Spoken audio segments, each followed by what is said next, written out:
Hello and welcome back to Archaeosoup Towers. Still very much decorated for that extended Halloween month that was planned to come to an end this week. In fact, today I hoped to publish the History of Clowns finale for Halloween 2021. But that's going to have to come next week now, because this week, as they say, life happened, and in this instance our poor little dog Indy became quite unwell. Just as I was wrapping up that particular project, he very much needed my attention, and of course he got it. So he's feeling much better over the past couple of days. He has calmed down a lot. He's a lot less agitated. He's sleeping better. He's eating better. He's currently curled up on the sofa watching I think Bargain Hunt or something, I don't know, daytime TV. So he is better, but coincidentally, I suppose ironically even, I have caught something myself. Today you may notice a sheen of cold sweat on my brow.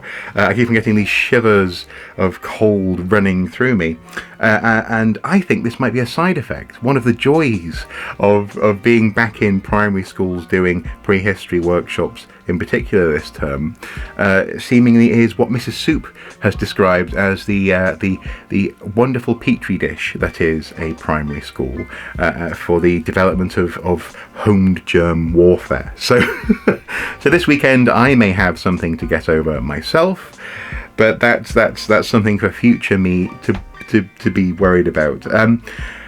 Yeah, I thought it was just worthwhile talking a little bit about Indy, in so much as, I remember introducing him to you guys on this channel and elsewhere.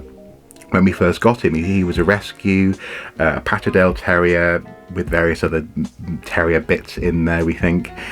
And he was about 7 or 8 when we got him, about 7-8 years ago. So it's been a while, and he's approaching, in that sense, 15-16 years.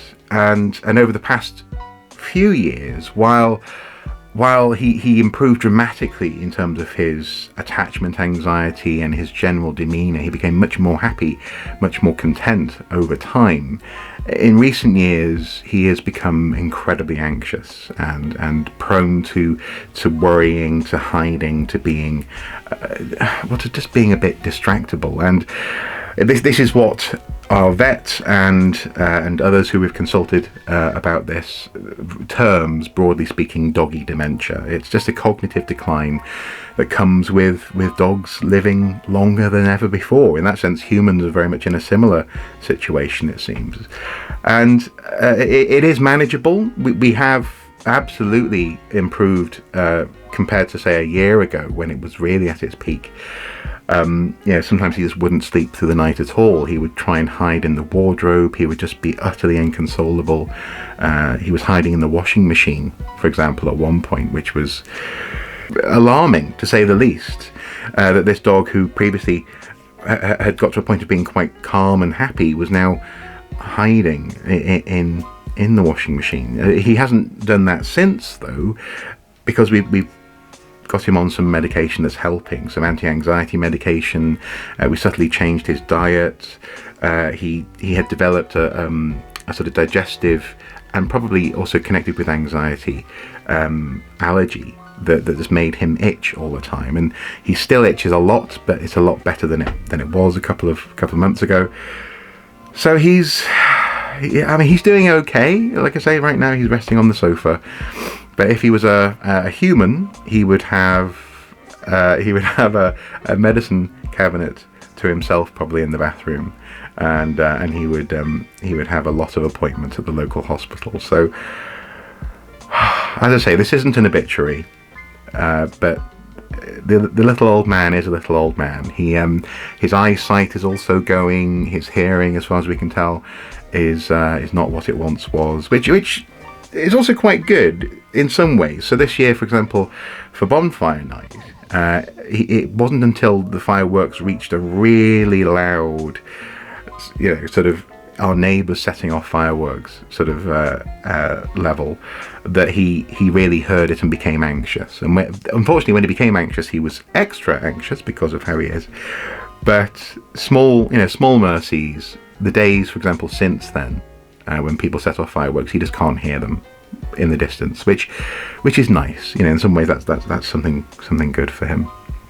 So that's Indy, and hopefully we can continue to provide him with a comfortable quality of life, and long may that quality of life continue.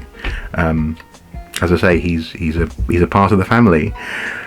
For my part, following on from that video a couple of weeks ago, keeping my promise, I just wanted to sort of report back and say that I'm feeling somewhat better. I'm also on appropriate medication now, which has had a good 5 or 6 weeks now to settle in, and appears to be making a difference. My baseline in terms of my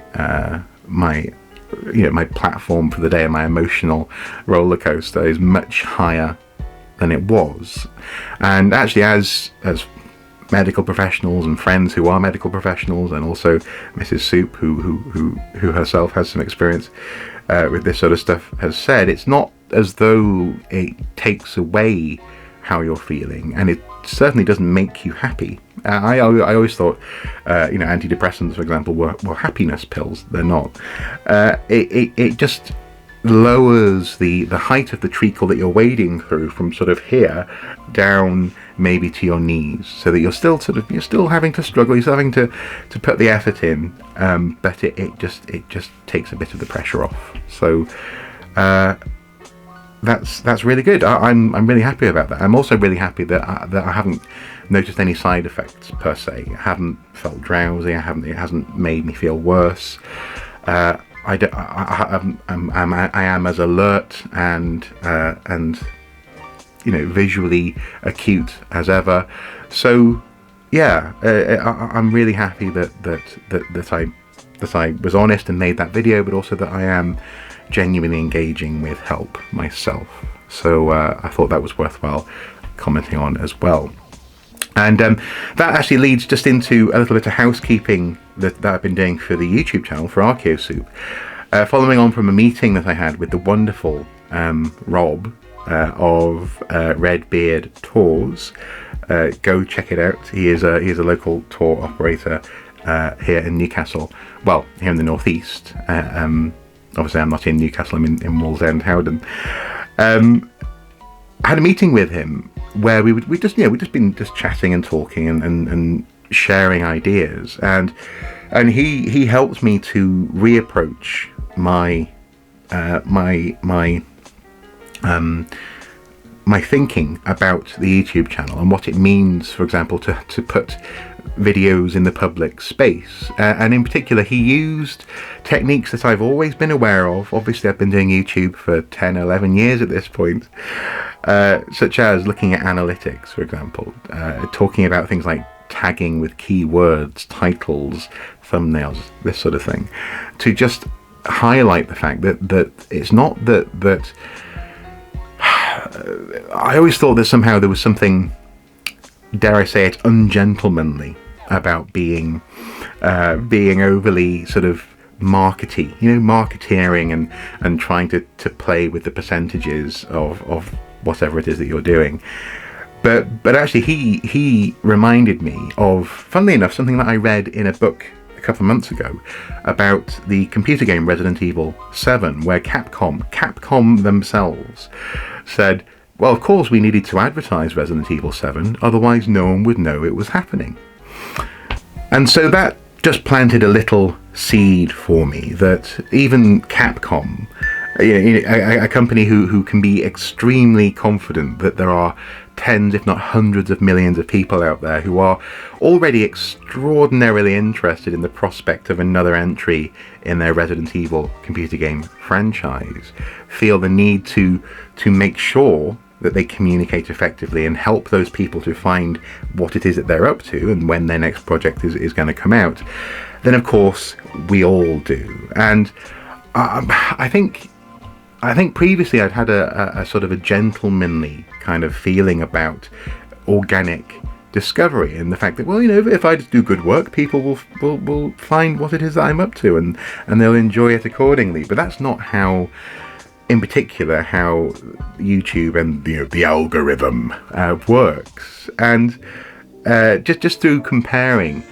some of my more recent video uploads and also some of the legacy uploads on the channel, videos that have hundreds of thousands and if not millions of views. Actually, Rob really helped to remind me of the importance of just going back and looking at how easy it is for people to use YouTube to find what they're looking for in terms of Archaeosoup content and information. But for some reason I hadn't fully engaged with it, because I sort of saw it as being manipulative, I suppose, playing the game.